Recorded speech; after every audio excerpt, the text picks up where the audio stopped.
कैसे हैं आप? आशा करते सब अच्छे ही होंगे। आज हम आपके लिए लेकर के आए हैं पार्ट 3, जो हम लोग 2024-25 का जो क्वेश्चन पेपर जिसे आप 26 के लिए जो है यूपीएमएसपी ने स्वयं भेजा हुआ है, तो उस साइट की बात कर रहे हैं। तो वहाँ पे क्या है कि जो सेट पेपर था उसमें हमने 3 पार्ट में उसको डिवाइड कर दिया। हालांकि बहुत सारे क्वेश्चन थे, टाइम भी ज़्यादा लगा, तो आज जो है उसी का हमने पार्ट 3 लेकर के आए हैं। पार्ट 1 में हमने सारे ऑब्जेक्टिव क्वेश्चन बनाए हैं। पार्ट 2 में जो है हमारे जो 4 नंबर वाले क्वेश्चन थे वो मैंने बनाए थे।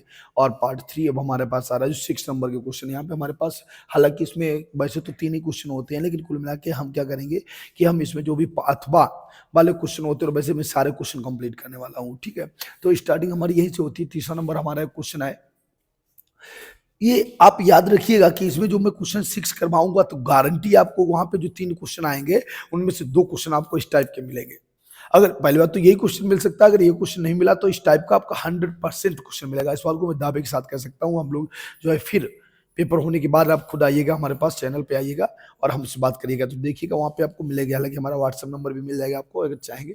ठीक है, तो वहाँ पे देखते हैं, हमारे पास कोई भी प्रॉब्लम हो बता दिया करो। व्हाट्सएप नंबर तो हमारे पास जो है 86 क्या होता है, हमारा व्हाट्सएप नंबर भी आप नोट्स कर सकते हैं, 8601768599। ठीक है, ये हमारा व्हाट्सएप नंबर है। अगर बाई चांस आपको कोई समस्या है, कोई सजेशन देना है, तो इसको आप नोट कर लीजिएगा। ठीक है, 599। ठीक है, ये हमारा व्हाट्सएप नंबर है। यहाँ से आप अपनी समस्या को भी हमारे पास व्हाट्सएप से शेयर कर सकते हैं, हमारे साथ व्हाट्सएप के में जुड़ सकते हैं। वहाँ पे हमारे पास ग्रुप है, उस पर मैं आपको जोड़ सकता हूँ। मैसेज करिएगा, मैं जोड़ दूंगा। ठीक है, तो यहाँ पे क्या है कि 2 अंकों की एक संख्या उसके अंकों को उलटने पर बनी संख्या का योग 66 है। कभी भी अंकों की बात की जाए तो आप हमेशा याद रखिएगा, तुरंत स्टार्टिंग आपको इसी तरीके से करनी है। कैसे स्टार्टिंग करनी है? माना दहाई का अंक, अंक का मतलब 2 होते हैं, दहाई का अंक बराबर यक्स हो जाएगा और इकाई का अंक बराबर बाई। इकाई का अंक बराबर बाई। कभी भी अंकों की संख्या की अगर बात की जाएगी तो तुरंत दहाई का अंक एक्स, इकाई का अंक बाई हो गया। ठीक है, तो संख्या बराबर हमेशा क्या होती है? संख्या बराबर क्या होती है? 10 गुणे दहाई प्लस इकाई, यानी 10 यक्स प्लस बाई, ये हमारी संख्या आती है। दहाई का अंक एक्स, इकाई का अंक बाई, संख्या बराबर 10 एक्स प्लस बाई। ठीक है, अब यदि संख्या के अंकों का अंतर 2 है तो फर्स्ट प्रश्नानुसार क्या हो रहा है? फर्स्ट प्रश्नानुसार क्या, फर्स्ट प्रश्नानुसार इन्होंने बोला है अंकों का अंतर 2 है, यानी x माइनस वाई बराबर 2। समीकरण फर्स्ट बन गया। क्या इन्होंने बोला है पहले प्रश्न में? अंकों का अंतर 2 है, तो x माइनस वाई बराबर 2 हो जाएगा। ठीक है, सेकेंड प्रश्नानुसार क्या कह रहा है? सेकेंड प्रश्नानुसार दोनों प्रश्न लिखे जाए, दोनों स्थितियां लिखी जाती हैं। सेकेंड प्रश्नानुसार क्या बोला है कि अंकों के स्थान बदलने पर बनी संख्या का योग 66 है, यानी संख्या क्या सेकंड प्रश्नानुसार बोल रहा है? संख्या प्लस स्थान बदलने पर संख्या, बदलने पर संख्या बराबर 66, यानी संख्या और स्थान बदलने पर बनी संख्या का योग कितना है? 66। बहुत सरल तरीका आपको सिखा रहा हूँ, गारंटी आप सीख जाएंगे उसको। ठीक है, तो संख्या कहती है 10 एक्स प्लस वाई है। इस क्या बनेगी? संख्या कितनी हमारे पास? 10 x, 10 x, 10 x plus y है। और स्थान बदलने पर क्या होगी? तो 10 यक्स प्लस वाई थी, वाई की जगह यक्स जाओ, यक्स जाओ वाई आओ, तो क्या हो जाएगा? 10 वाई प्लस एक्स बराबर 66। कभी भी स्थान बदलने की बात की जाए, संख्या हमेशा 10 एक्स प्लस वाई होती है और स्थान बदलने पर 10 वाई प्लस एक्स हो जाएगी। ठीक है, क्या बनेगा मेरे पास? देखिएगा, 10 से 11 एक्स प्लस 10 से 11 वाई बराबर 66। 11 से भाग देने पर, भाग देने पर भाग दीजिएगा तो क्या बनेगा? यक्स प्लस वाई बराबर 11 छंगा 66। समीकरण सेकेंड आएगा, यानी समीकरण फर्स्ट बन गया हमारा और समीकरण सेकेंड बन गया। ठीक है, तो इस तरीके से आप इसको लगाएंगे। फिर लिखेंगे समीकरण फर्स्ट व सेकेंड से, समीकरण फर्स्ट व सेकेंड से। क्या फर्स्ट कह रहा है? यक्स माइनस वाई बराबर 2 कह रहा है। सेकेंड क्या कह रहा है? यक्स प्लस वाई बराबर 6। लग गया, बाई बाई कट गया, यक्स यक्स 2 यक्स हो गया, 6 2 8, यक्स बराबर 8/2, 2 चक्कू 8, यक्स बराबर 4 आ जाएगा। यक्स का मान समीकरण फर्स्ट में रखने पर, फर्स्ट में रखो चाहे सेकेंड में रखो, दोनों में सेम मान आने वाला है, ठीक है। तो क्या हो जाएगा, 4 - y बराबर 2, इसमें मान रख दीजिएगा। तो y माइनस का y बराबर कितना हो जाएगा, 2 माइनस का 4 जाएगा इधर। तो -y बराबर -2, ये भी कट गया, y बराबर 2 आ जाएगा। संख्या बराबर कितना होगा, संख्या बराबर 10x प्लस वाई होता है। तो 10 गुणे x बराबर कितना है, 4, y बराबर 2, 40 प्लस 2, 40 प्लस 2 बराबर 42 आ जाएगी आपकी संख्या। ये हमारा 6 नंबर का क्वेश्चन है। ये बहुत वीआईपी क्वेश्चन है, सबसे इजी क्वेश्चन है, बढ़िया से इसको लगाइएगा, समझ के चलिएगा। तो सबसे पहले वो करना क्या है, जब भी दहाई इकाई की बात की जाए तो माना दहाई का अंक बराबर x हो गया, इकाई का अंक 22, संख्या बराबर 10x प्लस वाई। फर्स्ट प्रश्नानुसार अंकों का अंतर है 2, तो x माइनस वाई बराबर 2। सेकेंड प्रश्नानुसार स्थान बदलना है, प्लस संख्या बराबर 66 है, तो संख्या 10x प्लस वाई, स्थान बदलने पर 10y प्लस x बराबर 66, दोनों जोड़ दिए, 11 से भाग दिया। फर्स्ट व सेकेंड समीकरण हल कर दिया, y कट जाएगा, 2x बराबर 6, 2 8 होगा, x बराबर 4 आएगा, x का मान समीकरण फर्स्ट में रखेंगे तो y बराबर 2 बनेगा। संख्या बराबर 10x प्लस वाई होती तो 10 गुणे 4 प्लस 2 हो जाएगा, 40 2 42 हो जाएगी, ठीक है। लगा लो इसको, फिर अथवा वाला क्वेश्चन लगाते हैं। बीआईपीएम मोस्ट इंपॉर्टेंट क्वेश्चन, इसका एक क्वेश्चन 100% पेपर में आता है। आप बिल्कुल हमारी बात को बढ़िया समझ के चलिएगा, गारंटी आपको मैं बिल्कुल सारे क्वेश्चन रेडी कराने वाला हूं जो हमारे बोर्ड एग्जाम में आते हैं। अभी आप जब दूसरा सेट पेपर करेंगे तो आपको सेम क्वेश्चन मिलेंगे, तब आपको विश्वास हो जाएगा। स्क्रीनशॉट लो, फिर हम दूसरे क्वेश्चन पे आते हैं, हटाएंगे इसको हम।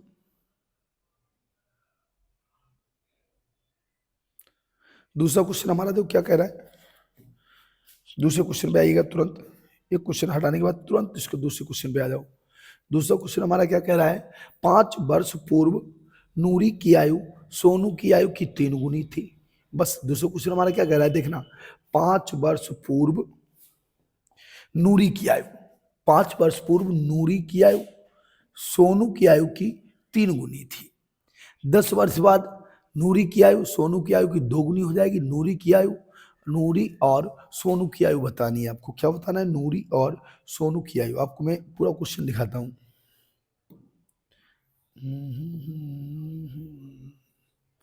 आपको मैं पूरा इसका क्वेश्चन दिखाता हूं। हालांकि आला उधर है, आला इधर मिलेगा, कोई दिक्कत नहीं।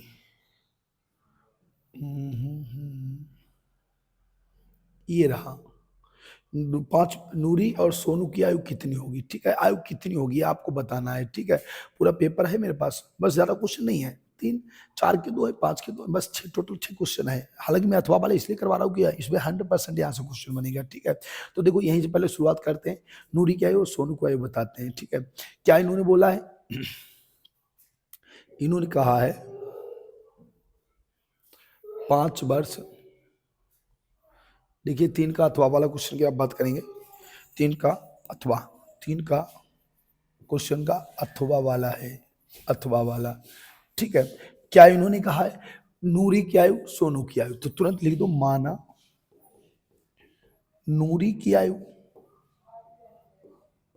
बराबर x वर्ष, x वर्ष हो जाएगी। सोनू की आयु कितनी होगी, सोनू की आयु बराबर 22 वर्ष हो गई। अब हम बात करेंगे 5 वर्ष पूर्व, 5 वर्ष पूर्व नूरी की आयु x हो गई, सोनू की आयु 22 हो गई। 5 वर्ष पूर्व दोनों की आयु में -5 हो जाएगा।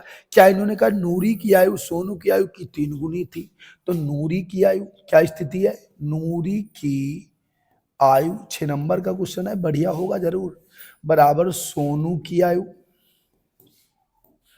की आयु। अब नूरी की आयु 3 गुनी थी, तो वो गुणा किधर किया जाएगा, सोनू वाले में किया जाएगा, सोनू की आयु गुणे 3, यानी नूरी की आयु सोनू की आयु की 3 गुनी थी, तो नूरी की आयु बराबर 3 गुणे सोनू की आयु। हल करिएगा, तो जो 5 वर्ष पूर्व की बात, पूर्व में हमेशा माइनस होता है, बाद में हमेशा प्लस होता है, तो क्या हो जाएगा, x - 5 बराबर 3 गुणे y - 5। हल करिएगा, तो x - 5 बराबर 3y, ब्रैकेट खोल लो, माइनस 3 15 हो जाएगा, माइनस का प्लस का है, माइनस का उधर जाएगा, x - 3y बराबर -15, और ये माइनस का 5 है तो उधर जाएगा, प्लस का 5 हो जाएगा, +5, तो कितना हुआ, x माइनस 3y बराबर माइनस का 10 समीकरण फर्स्ट बन जाएगा। ठीक है, तो इस तरीके से आपको पहला समीकरण बनाना। कैसे बनाना, माना नूरी की आयु x, सोनू की आयु बराबर y, 5 वर्ष पूर्व नूरी की आयु बराबर 3 गुणे सोनू की आयु। तो माइनस पूर्व की बात हो रही, दोनों में माइनस कर दो, 3 से गुणा कर दो, 3y हो जाएगा -15, यानी x माइनस 3y बराबर 15 माइनस कितना होगा, -15 प्लस 5 बनेगा, यानी माइनस का 10 आएगा। ठीक है, फिर लिखेंगे आप सेकेंड प्रश्नानुसार। सेकेंड, ये यहाँ पे क्या लिखना, फर्स्ट प्रश्नानुसार, ये पहली स्थिति थी। फर्स्ट प्रश्नानुसार, सेकेंड प्रश्नानुसार क्या कह रहा है, सेकेंड प्रश्नानुसार 10 वर्ष पश्चात क्या कह रहा है, देखना, 10 वर्ष पश्चात नूरी की आयु सोनू की आयु की दोगुनी हो जाएगी। 10 वर्ष पश्चात, 10 वर्ष पश्चात क्या इसने बोल दिया कि नूरी की आयु, नूरी की आयु बराबर 2 गुणे सोनू की आयु, यानी नूरी की आयु जो है वो सोनू की आयु की दोगुनी हो जाएगी। 10 वर्ष बाद जो है नूरी की आयु सोनू की आयु की दोगुनी हो जाएगी। बाद में हमेशा प्लस होता है, पूर्व में माइनस होता है। तो x प्लस 10 बराबर 2 गुणे सोनू की आयु कितनी है, 22 प्लस 10, दोनों में 10 आप कर देना, ब्रैकेट खोल लो इसका।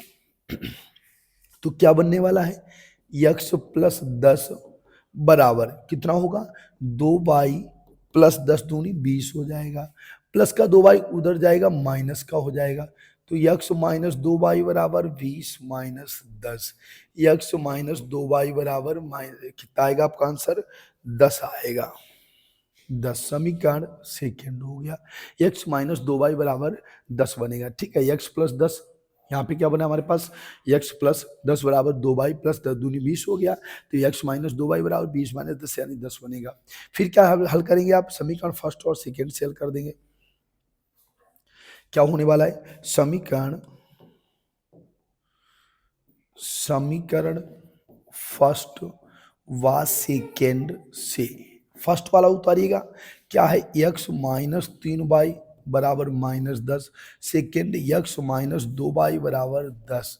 जब आपको एक नंबर बराबर मिल जाए, जैसे यहाँ पे x है, यहाँ भी x है, या इधर बराबर होता है, तो चिन्ह है बराबर कि ये माइनस का तो ये भी माइनस, ये प्लस तो ये भी प्लस। ठीक है, तो तुरंत आप लिखेंगे घटाने पर, घटाने पर चिन्ह बदल जाता है।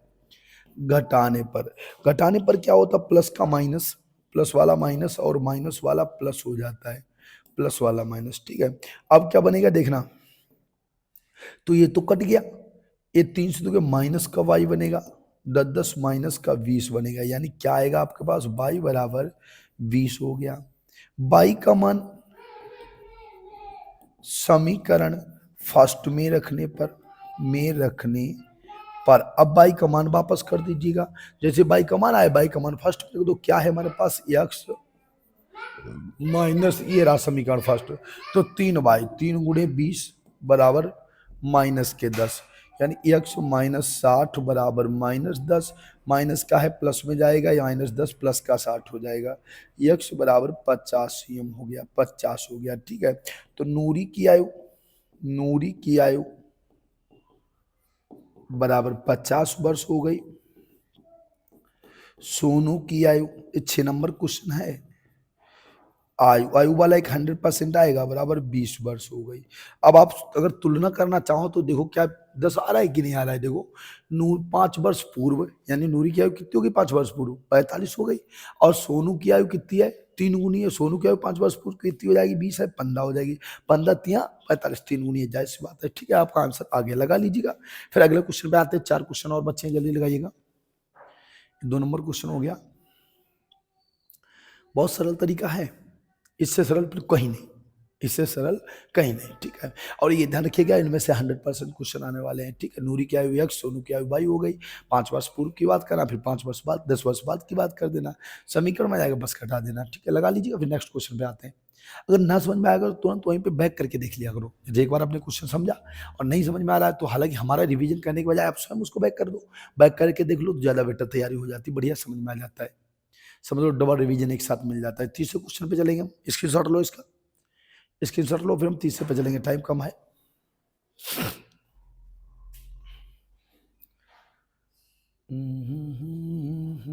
देखो तीसरा क्वेश्चन हमारा क्या कहेगा, इसको हटा दो। तीसरा क्वेश्चन हमारा क्या कह रहा है, इसका अथवा वाला 3 का ये कितना नंबर था? 3 का। 3 का हो गया हमारा पहला और दूसरा हो गया, यानी अथवा, अथवा वाला और वैसा दोनों क्वेश्चन हो गए। ठीक है, अब इसके बाद अगले क्वेश्चन पे चलेंगे। अगला क्वेश्चन हमारा क्या कह रहा है, यहाँ पे आने दो इसको, इसकी कहानी खत्म करो भाई, इसकी कहानी खत्म, कहानी खत्म इसकी, यही पे आने दो, कोई दिक्कत नहीं। चलो यहाँ पे नहीं, यहाँ पे इतने में लग नहीं पाएगा, यहाँ लिख देते हैं। ठीक है, नीचे देख लेना आप, क्वेश्चन आपको दिख जाएगा, समझ में आ गया होगा। आजा भाई, गुस्सा काय हो गया। ये क्वेश्चन इसको थोड़ा छोटा बनाओ, ये दिख रहा होगा आपको। ठीक है, 4 नंबर का क्वेश्चन है हमारे पास, 4 नंबर वाला। 4 नंबर वाला क्वेश्चन क्या कह रहा है, एक बहुमंजिल मकान है, यानी कैसा मकान है, इमारत कैसी है, बहुमंजिला है। एक बहुमंजिल भवन के शिखर से देखने पर एक 8 मीटर ऊंचे भवन के शिखर और तल के अवनमन कोण 30 डिग्री और 45 डिग्री है। यानी बहुमंजिल भवन के शिखर से, यानी बड़े ऊंचा व्यक्ति है, ऊपर खड़ा हुआ है, और वो शिखर से जब देखता है तो 8 मीटर ऊंचे भवन के शिखर और तल के अवनमन कोण हमेशा उल्टा दिखाई देता है। ठीक है, 30 डिग्री और 45 डिग्री है। भवन की ऊंचाई और दोनों भवनों के बीच की दूरी आपको बतानी है। ठीक है, भवन की ऊंचाई बतानी है और दोनों भवनों के बीच की दूरी। दो कैसे लगाते हैं इस सवाल को, बहुत सारा तरीका लगाएंगे इसका। देखो, क्या इन्होंने कहा, एक चित्र बनाएगा, बहुमंजिल भवन की बात हो रही है। ठीक है, एक मंजिल बनाइएगा, वीआईपी क्वेश्चन चित्र बनाएंगे, एक इस टाइप से आप चित्र बनाइए।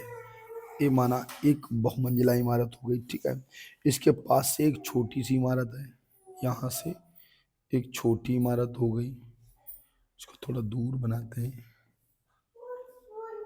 ठीक है, अच्छा अब देखिएगा, उसके बाद में इसने जो था ऐसी और ऐसी और इस टाइप से बनाएगा चित्र को। ये भवन के ऊपर से उसने इधर देखा, फिर भवन के ऊपर से ही उस व्यक्ति ने इधर देखा, भवन के ऊपर से। दोनों चीजें वो कहाँ से देख रहा है, भवन से देख रहा है। ठीक है, अब इसके मान बनाइएगा, इसमें क्या मान रख लो, जैसे माना आपने इसको क्रम से रख लो, कोई भी A B C D E, इस तरीके से बना लो। ठीक है, तो भवन से उतरा, और जब भी आपके पास बात की जाए कि अवनमन कोण, तो हमेशा एक लाइन ऐसे बना दिया करो। अवनमन कोण में एक लाइन इस टाइप से बनाते हैं, और इसमें मान रख लो कैसे कि ये कोण आपके पास है। पहले उसने क्या किया, 8 मीटर ऊंचे भवन की ऊंचाई, छोटा वाला भवन है, ये 8 मीटर हो गया, यहाँ से यहाँ तक जब इधर होगा तो वही 8 मीटर इधर हो जाएगा, हालांकि हमें आवश्यकता नहीं है। ठीक है, 8 मीटर ऊंचा भवन था, और शिखर और तल के अवनमन कोण 30-45 है। तो शिखर वाला कितना है, 30 डिग्री है, तल वाला कितना है, 45 डिग्री है। इतना अवनमन कोण है, 30 डिग्री और 45 डिग्री। ठीक है, शिखर ऊंचे भवन के शिखर और तल के अवनमन कोण 30-45 है। भवन की ऊंचाई, बहुमंजिल भवन की ऊंचाई, यानी ये वाली आपको ऊंचाई बतानी है। कौन सी बतानी है, ये वाली ऊंचाई। ये ऊंचाई आप यच मान लो। ठीक है, और दोनों के बीच की दूरी, इसको आप यक्स मान लो, ये बीच की दूरी कहलाती है। यहाँ से यहाँ तक की दूरी क्या है, ये बीच की दूरी हो गई। ठीक है, तो क्या लिख देना, माना भवन की ऊंचाई, माना भवन की ऊंचाई, कौन से वाले, बहुमंजिल की बात हो रही है, बराबर यच मीटर। ठीक है, भवन की ऊंचाई कितनी हो गई, यच मीटर, बीच की दूरी एक्स मीटर, इसको ना लिखो कोई दिक्कत नहीं। ठीक है, सबसे पहले कौन से त्रिभुज में, किसी भी त्रिभुज में स्टार्ट करो। जब ये वाली 8 मीटर हो गई तो इसी से स्टार्टिंग हम कर लेते हैं। ठीक है, और जब ये 8 होगी तो इसका मान मुझे अपने आप बता सकते हो, इसकी 8 है, टोटल एच है, तो एच से वाली घट जाएगी, एच माइनस 8 मीटर हो जाएगी। ठीक है, क्या लिखोगे, पहले त्रिभुज, कौन से वाले में बात करें, पहले इसी में बात कर लेते हैं। ठीक है, त्रिभुज ए बी सी में, त्रिभुज ए बी सी में क्या होगा, 45 डिग्री है, टेन थीटा बराबर आधार बटे लंब होता है। क्या होता है मेरे पास सूत्र, टेन थीटा बराबर आधार, टेन थीटा बराबर क्या होता है, लंब बटे आधार होता है, लंब बटे आधार होता है। तो टेन कितना है, 45 डिग्री है, टेन कितना है, 45 डिग्री है, लंब कितना है, पूरा यक्ष है, आधार कितना यक्ष है, टेन 45 का मान 1 होता है, यक्ष हो गया। ठीक है, यानी यक्ष बराबर एच हो गया, समीकरण फर्स्ट बन जाएगा। यानी सबसे पहले आप क्या करना कि भवन की ऊंचाई एक्स मान लेना, तब त्रिभुज ए बी सी में बड़े वाले त्रिभुज में लेना, ठीक है। क्या होगा, टेन थीटा बराबर एच बट्टे एक्स हो जाएगा, लंब बट्टे आधार हो जाएगा, ठीक है। पुनः अब इस वाले त्रिभुज की बात करो, पुनः त्रिभुज ए डी ई में, ए डी ई में कौन सा वाला, ए डी ई में, ए वाले मान भी रख देना, ठीक है। ये 45 डिग्री का है, ये 30 डिग्री का है, ठीक है। ए डी ई में क्या दिया है, अब हमारे पास क्या दिया, फिर टेन थीटा यानी टेन थीटा यानी टेन 30 डिग्री दिया है, टेन 30 दिया है। और वही बात लंब बट्टे आधार हो जाएगा, तो एच माइनस आठ इसका लंब हो गया, आधार कितना यक्स है, यानी टेन 30 अंश बराबर एच माइनस आठ बट्टे एक्स। कोई कहे कैसे, तो हमें खूब पता है टेन थीटा बराबर लंब बट्टे आधार, लंब एच माइनस आठ है, आधार एक्स हो गया, ठीक है। अब टेन 30 का मान क्या होता है, 1/√3 होता है। ये कितना हुआ, एच माइनस आठ बट्टे एक्स हो गया, क्रॉस मल्टीप्लाई एक्स बराबर इसका गुणा करो तो क्या होगा, एच√3 माइनस आठ√3 हो जाएगा, एच√3 माइनस आठ√3 हो जाएगा, ठीक है। यहाँ लिख देना एच बराबर एक्स हो, एक्स बराबर क्या है, एच है, तो इसका भी मान एच कर दो, एच बराबर एच√3 माइनस आठ√3, यहाँ लिख देना चूंकि एक्स बराबर एच होता है। कहाँ, समीकरण फर्स्ट से बात की गई है, ठीक है। एक्स बराबर एच रखने पर, सही है। यहाँ पे ये भी लिख सकते थे एक्स का मान रखने पर, चलो यही हटा दीजिए, ज़्यादा बेटर होगा, ठीक है। क्या करना है नई लाइन से, समीकरण फर्स्ट से यक्स का मान रखने पर, मान रखने पर, तो मान रखिएगा, तो एच बराबर एच√3 माइनस आठ√3। अब ये माइनस वाला आठ√3 उधर जाने दो, एच वाला इधर आने दो, तो क्या बनेगा मेरे पास, एच√3 माइनस एच, यानी ये वाला इधर आएगा, ये उधर जाएगा प्लस में, तो बराबर में आठ√3 हो जाएगा। एच कॉमन मिल रहा है, एच कॉमन ले लो, क्या बना मेरे पास, √3 माइनस वन बराबर एट√3 हो जाएगा, ठीक है। जब आप एच मान निकालेंगे मंजिल की ऊंचाई, तो एट√3 अपान √3 माइनस वन कितना बनेगा, एट√3 अपान √3 माइनस वन। परिमीकरण करा दो तब भी हमारा मान आ जाएगा, परिमीकरण से भी इसका आंसर ले सकते हैं, तो परिमीकरण इसका करा दीजिएगा, कैसे, √3 माइनस वन है, इसका √3 प्लस वन से परिमीकरण करा दो। कितने से कराना है, √3 प्लस वन, ये परिमीकरण कहा जाता है। अगर माइनस में प्लस से करा दो, प्लस हो माइनस, इसका ब्रैकेट खोलो तो कितना होगा हमारे पास, आठ, रूट सिंगल संख्या यानी आठ 24 हो जाएगा, प्लस आठ√3 आठ√3 हो जाएगा। इसका कितना होता है, √3 ए प्लस बी माइनस ए स्क्वायर माइनस बी स्क्वायर, अर्थात कितना बनेगा, √3 का वर्ग माइनस वन का वर्ग।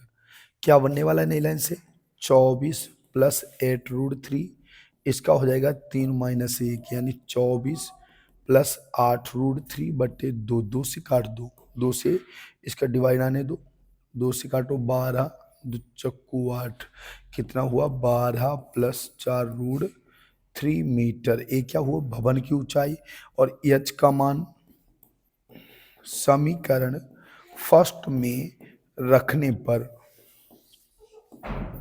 तो क्या होगा, दूरी x बराबर भी एच है, तो कितनी होगी, 12 प्लस 4√3 मीटर, यानी यही हमारी भवन की ऊंचाई होगी और यही हमारे भवन की दूरी हो जाएगी। बिल्कुल सेम आंसर आने वाला है दोनों का। सबसे इजी सवाल है, 6 नंबर का है, लगाइएगा इसको, बहुत सरल सवाल है, ठीक है। चित्र बनाएगा, 6 नंबर पूरे आपके पक्के हैं, ठीक है। अगर आप ध्यान से 2 बार पढ़ लिए तो पक्के नंबर।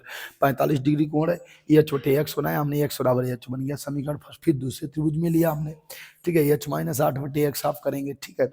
मान रख दिया हमने, क्रॉस मल्टीप्लाई एक्स बराबर एच रख दिया, एच एच एक तरफ का लिए, एच कॉमन ले लिया, बाद में परिमीकरण करा के मान निकाल दिया। जैसे ही एच का मान निकलेगा वही हमारी मंजिल की ऊंचाई, मीनार की एक ही हो जाए, बहुमंजिला की ऊंचाई, एच बराबर इतना हो गया, ये बीच की दूरी हो गई, और बहुमंजिला की ऊंचाई क्या होगी, बहुमंजिल की ऊंचाई एच बराबर यही होगी 12 प्लस 4√3 मीटर, यानी दोनों की ऊंचाई बराबर हो जाएगी। लगा लीजिएगा। फिर नेक्स्ट क्वेश्चन पे आते हैं।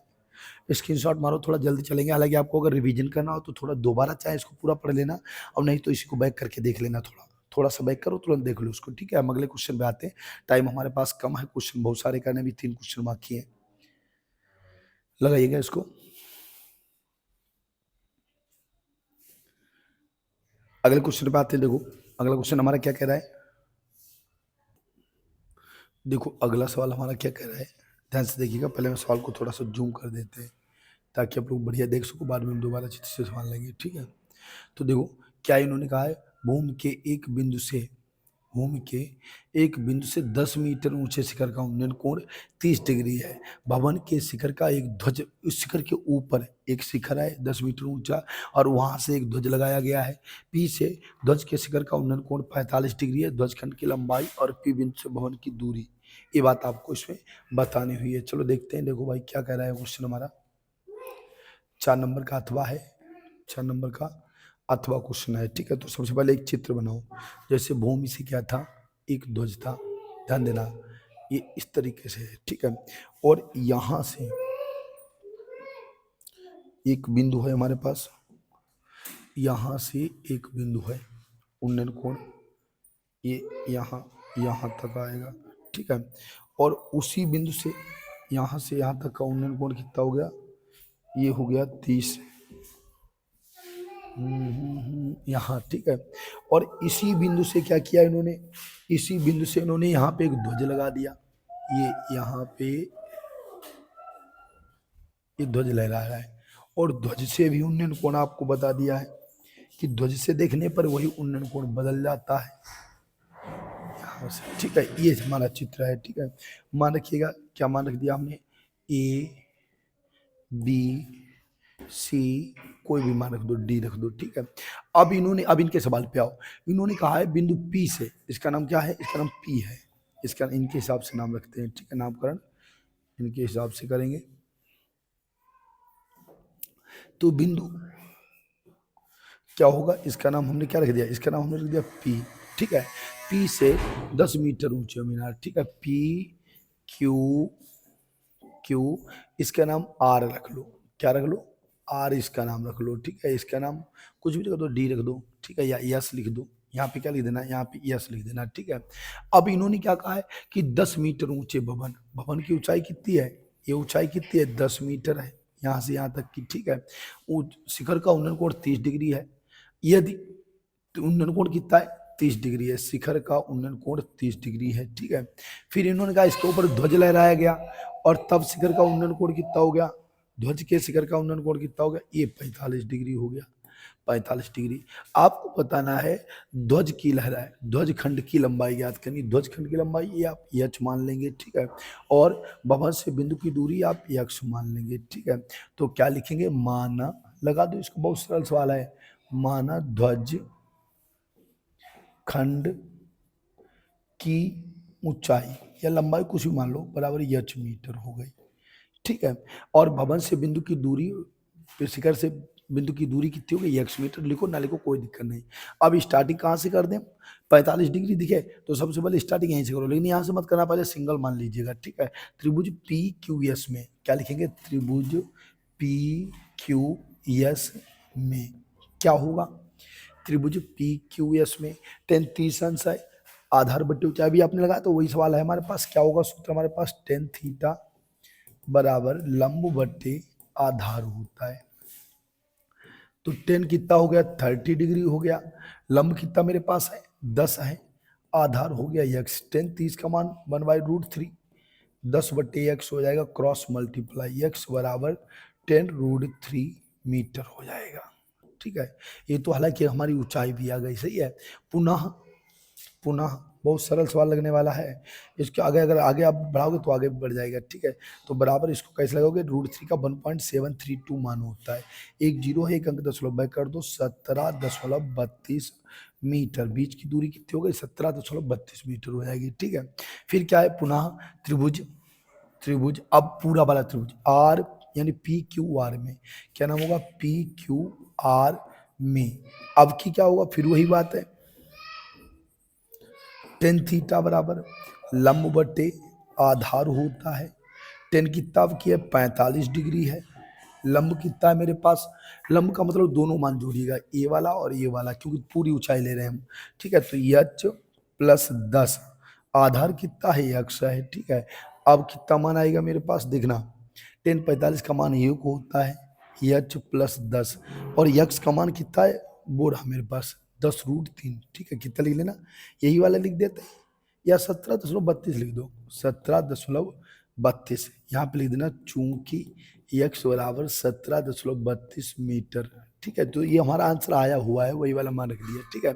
अब क्या होगा मेरे पास, यहाँ पे 10 का मान 1 होता है, इसका इधर गुणा, यानी कितना बनेगा, 17.32 बराबर h+10, यानी h बराबर 17.32 माइनस 10, h बराबर 7.32 मीटर। क्या हुआ, ध्वज खंड की ऊंचाई, क्या करना है आपको,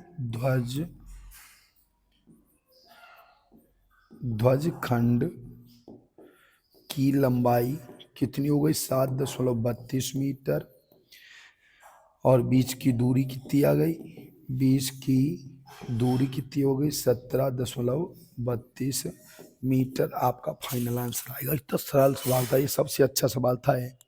इतना इजी सवाल हालांकि 6 नंबर में दिया नहीं करते हैं, लेकिन कोई बात नहीं, कभी कभी दे भी सकते हैं, तो इसीलिए बढ़िया से तैयारी करो। बहुत सरल भी था। पहले आपने एक बिंदु बनाया 10 मीटर ऊंचा, फिर वहां से ध्वजखंड लगाया। अब ध्वजखंड की ऊंचाई क्या थी, ध्वजखंड की ऊंचाई क्या थी कि उसकी ऊंचाई जो थी उससे विपरीत में थी। ये हमारा ध्वजखंड था, ये हमारा ध्वजखंड था, यहाँ से ये ध्वजखंड था, ठीक है, ये ध्वजखंड था, सही है। ध्वजखंड की ये ऊंचाई मान ली, पहले इस वाले त्रिभुज में डालो, छोटे वाले में, तो इससे हमारा x का मान आ जाएगा, और जब x का मान आएगा तब बड़े वाले त्रिभुज में डालना है, तो h+10 कर देना पूरी लंबाई को, ठीक है, और फिर x का मान रख देना, आपका आंसर आ जाएगा। स्क्रीनशॉट लो, फिर नेक्स्ट क्वेश्चन पे चलते हैं। अगर आपको रिवीजन करना हो तो तुरंत आपको थोड़ा 5 मिनट पहले उसको जूम करके और बस रिवीजन कर डालो। ये हमारा क्वेश्चन था, नोट करिएगा। क्वेश्चन भी नहीं लिखा तो क्वेश्चन लिख लेना, ठीक है, मैंने क्वेश्चन दिखा दिया है आपको, क्वेश्चन भी दिखा दिया है, ठीक है। स्क्रीनशॉट लो, फिर आगे बढ़ते हैं, जूम करके देख लिया करो। अगला क्वेश्चन, हम चौथे क्वेश्चन पे आएंगे। देखो अगला क्वेश्चन हमारा बहुत बढ़िया क्वेश्चन है, ध्यान से देखिएगा, इसको मैं लगाता हूँ, उसके बाद फिर नेक्स्ट क्वेश्चन पे आएंगे। ये सवाल नंबर 5 का है।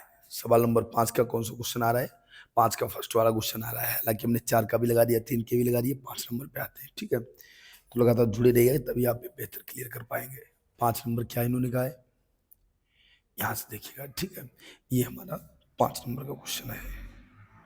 5 नंबर का चित्र बनाएगा, इन्होंने कहा एक बर्तन उल्टे शंकु के आकार का है। तो सबसे पहले एक शंकु बना लेते हैं, शायद यहाँ पे आकृति मिल जाए, लेकिन उल्टा शंकु चाहिए हमें। ये तो सीधा बनेगा, सीधे बनाते हैं, ऊपर की ओर बनाते हैं, नहीं नहीं बन रहा है।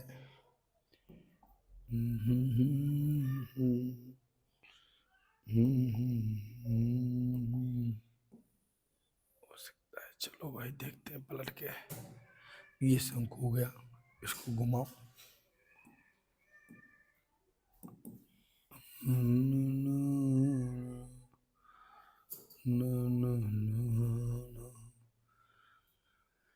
रोटेट होगा होगा होगा, मन तो कर रहा है भैया, भाई भाई, बहुत सुंदर, बहुत खूब। इसका आकार बढ़ाइएगा। देखो ये हमारा चित्र है, ठीक है। एक शंकु कैसा था,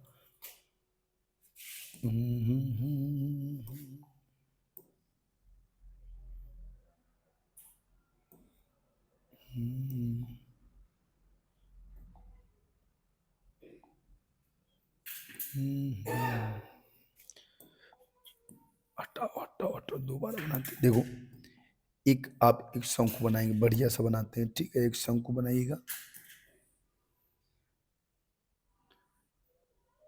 शंकु के आकार का, ठीक है। और फिर इसको क्या करेंगे, रोटेट कर देंगे ऐसे, यहाँ पे देखिए, ठीक है। क्या इन्होंने बोला है, इन्होंने कहा है कि एक बर्तन उल्टे शंकु के आकार का है। क्या हुआ भाई, फिर घूम गया,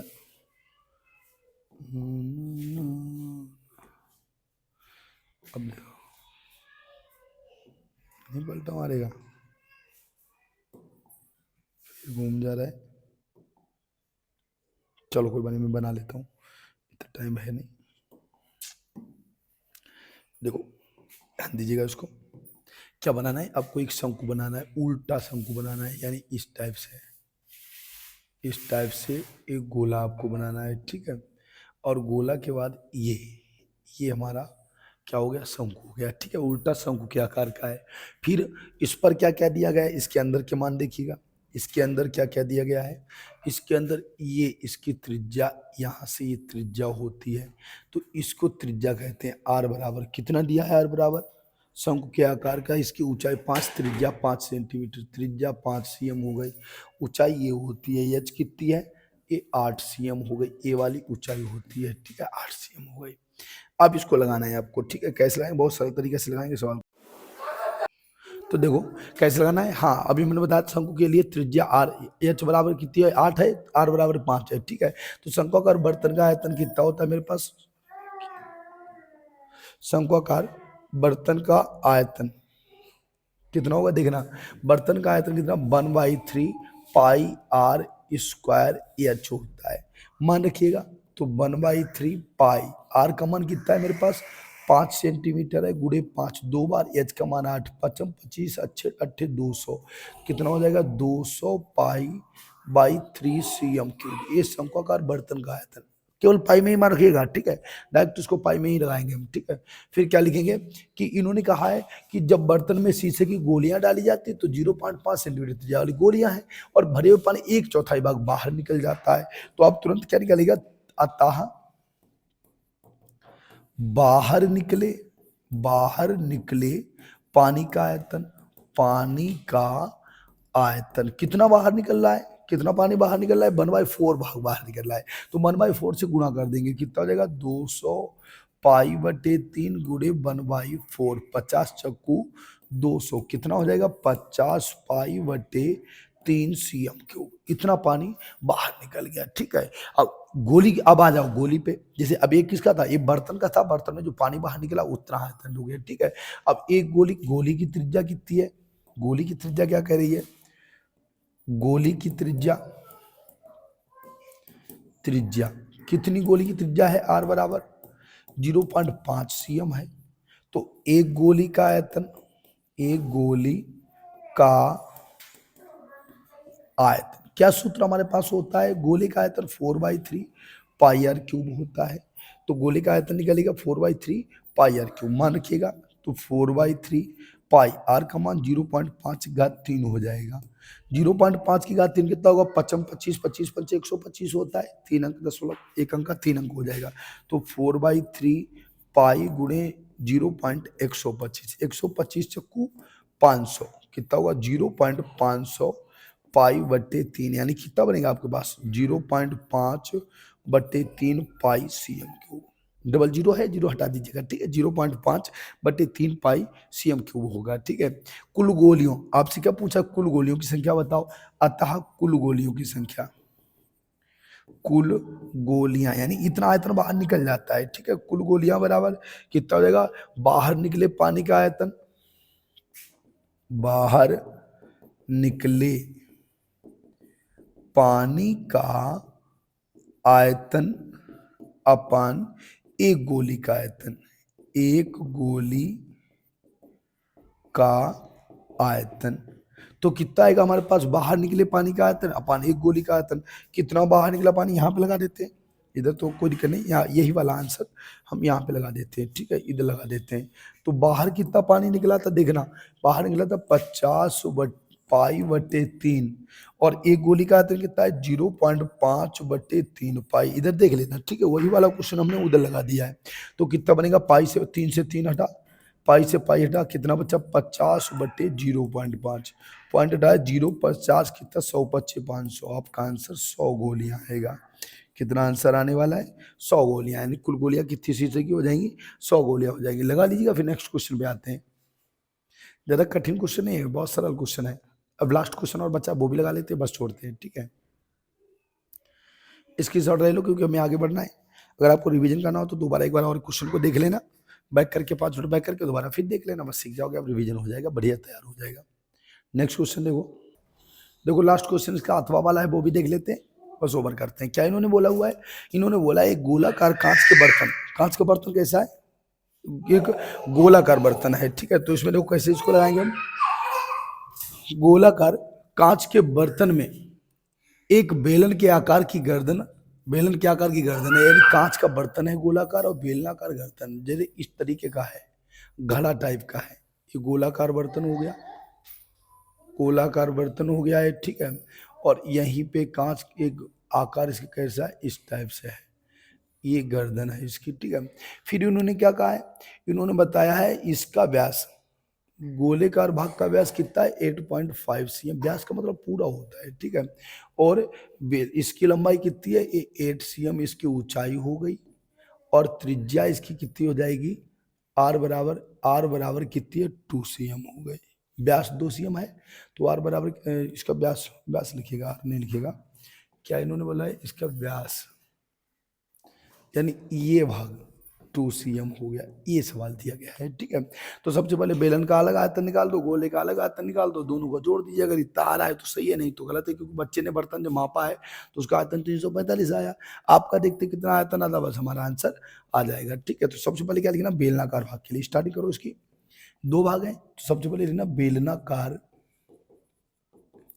भाग के लिए, अथवा वाला सवाल लगा रहे हैं, इसका अथवा वाला लगा रहे हैं, ठीक है। भाग के लिए, बेलनाकार भाग के लिए क्या होता है, आर बराबर कितना है, व्यास दिया गया है, तो एच बराबर कितना है, 8 cm हो गया। और व्यास दिया है तो R1 बराबर कितना हो जाएगा, व्यास बटे 2, व्यास बटे 2, यानी 2/2 कितना हो गया, बराबर में 1 cm हो जाएगा।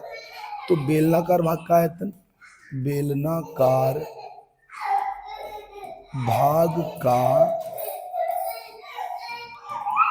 आयतन कितना होगा, पाई R1 कितना होगा, पाई R1 स्क्वायर एच हो जाएगा, ठीक है। मान रखिएगा, अलग या पाई में ही मान निकालो और लास्ट में आंसर पाई का रख देंगे, आंसर आ जाएगा, ठीक है। तो पाई इंटू 1 का स्क्वायर होगा, एच का मान 8, कितना 8 इक्कना 8 हो जाएगा, 8 पाई cm³ आएगा, ठीक है। ये हमारा बेलनाकार भाग का आयतन हो गया। फिर इन्होंने क्या कहा है, इन्होंने गोलाकार भाग की बात की हुई है। ये बेलनाकार हो गया, फिर आप तुरंत निकालिए गोलाकार। क्या लिखना है आपको, गोलाकार, गोलाकार भाग के लिए, भाग के लिए, गोलाकार भाग के लिए क्या दिया गया है, इसका व्यास दिया है, तो R2 बराबर कितना हो जाएगा, R2 बराबर व्यास बटे 2 होगा, व्यास बटे 2, तो 8.5/2 cm हो जाएगा, 8.5/2 cm हो जाएगा, ठीक है। गोलाकार भाग का आयतन क्या होगा, गोलाकार भाग का आयतन क्या होगा, गोलाकार भाग का आयतन, इसको देख लेते हैं। तो गोलाकार भाग के आयतन में कितना होगा, 4/3, क्या सूत्र इसका होता है, 4/3 पाई, 4/3 पाई R³ होता है, R2³ ठीक है, R2³ लगा दो। तो 4/3 पाई, R2 कितना है मेरे पास है, 8.5/2 का घात 3 हो जाएगा, ठीक है। इसका हल करिएगा, सोल्यूशन इसका निकालिएगा, 85 85 85 का गुणा करिएगा, देखो कैसे आने वाला, 85 85 का गुणा करिए, 85 85 85, देखो यहाँ पे लगा देते हैं। कभी तनाव मत लो, स्वयं लगाइए सवाल को, कोई दिक्कत नहीं, कठिन है तो है भाई, क्या फर्क पड़ता है इससे। ओखली में सर दिया तो मूसलों से क्या डरना, कितना बनेगा हमारे पास, 5 25, 40 2 42, 8 5 40, 8 64, 4 68, इसलिए मैं लगा रहा हूँ क्योंकि कई बच्चे नहीं लगा पाते, कोई दिक्कत नहीं। 12 6 7 हो गया, ठीक है।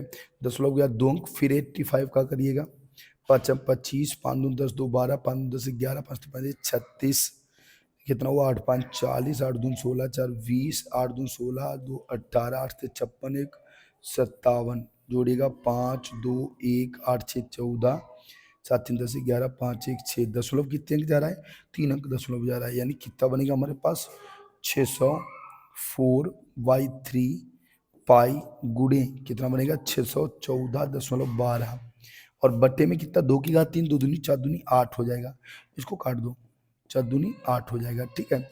अब इसको काटिएगा, इसका मान आगे लगाइएगा, देखो थोड़ा और लग जाएगा, अभी 2 से काटो इसको, 2 3 6, 0 2 14, 2 चंग 12, ठीक है, 0.6, 307 कितना बनेगा, 307.6/3 पाई, ये आंसर किसका आएगा, दूसरे वाले का, cm³ होगा। इसको हल करिएगा, 3 1 3 0, 3 दूनी 6, एक बचा पॉइंट, 3 3 9 और एक बचा 15, ठीक है। कितना हुआ? 102.35 पाई सीएम क्यूब होगा, 5 पाई सीएम क्यूब हो जाएगा, ठीक है। जब ये आंसर हमारा आएगा तो निकाल लेना कुल गोले का आयतन। क्या निकलेगा? अतः। ये आंसर बन जाए तो क्या लिख देना? अतः, अतः कुल बर्तन का आयतन, बर्तन का आयतन कितना बनेगा? बर्तन का आयतन बराबर में 8 पाई प्लस इसका कितना है? 102.35 पाई, तो 8 2 110 हो जाएगा। कितना बनेगा मेरे पास? 3, इसको जोड़ दीजिएगा तो 110.35 पाई गुणा कर दो, 110.35 गुणे 3.14 पाई का मान। ये इन्होंने कहा है पाई का मान 3.14 है, लास्ट में इसका गुणा कर दीजिएगा तो 3.14 से गुणा करेगा 110.5 कितना है? 110.35 110.35 गुणे 3.14, चलो करा दो। 4 5 20, 7 3 12 2 14, 1 4 1 4 4 1, हमेशा गुणा अपने आप कराइए, ठीक है। हालांकि हमसे भले ही आप देख रहे हैं लेकिन फिर भी गुणा अपने आप क्या करो। 5 15, 3 3 9 10, 3 3 1 3 3 1 3, कितना हुआ? 0 5 4 9 5 3 8 1 9 4 4 5 1 6 3 1 4 3 346.4 अंक। कितना आएगा आपका आंसर? 346.49, 346.49। इन्होंने क्या बताया? हमारा प्रश्न कह रहा था, हमारा प्रश्न क्या कह रहा था? देखो इसको, इन्होंने कितना हमारा आंसर आ रहा है? हमारा आंसर आ रहा है 346.49। इन्होंने क्या कहा था? इन्होंने कहा था कि इसका उत्तर जो है 300 आया तो 345 आएगा, ठीक है। तो इसको नीचे थोड़ा एक लाइन हमें चाहिए, कहाँ पे लगा दे? इसको थोड़ा सा नीचे बढ़ा ले, थोड़ा शॉर्ट कर देते, कोई दिक्कत नहीं। ये रहा, ठीक है। नई लाइन से अब इन्होंने क्या बोला? इन्होंने कहा 346। ये तो भाई बात गलत है, हमारा उत्तर ऐसा नहीं है। तो क्या लिखेंगे? चूंकि बच्चे का आयतन 345 सीएम क्यूब है, अतः उत्तर गलत है। गलत है कैसा हो जाएगा उसका उत्तर? उत्तर गलत हो जाएगा क्योंकि बच्चे का आंसर कितना आ रहा है? 345 आ रहा है, जबकि आंसर कितना आ रहा है? 346.49 आ रहा है, ठीक है। लगा लीजिएगा, हमारे लास्ट क्वेश्चन है। हमने आपका पूरा पेपर कंप्लीट किया है मैथ का। आपका 2025-26 यूपीएमएसबी वाला जो मॉडल पेपर, अभी आगे जो पेपर आएंगे वो क्या न्यूज पेपर, तो इनमें छप के आएगा, यही पेपर प्रिंट होके आएगा। मैंने उससे पहले उसको कंप्लीट कर दिया है, ठीक है। तो लगा लीजिएगा, उसके बाद आपके पास तुरंत अगला साइंस इंग्लिश सारे कुछ पेपर आ रहे हैं। आज के लिए जो है, जय हिंद।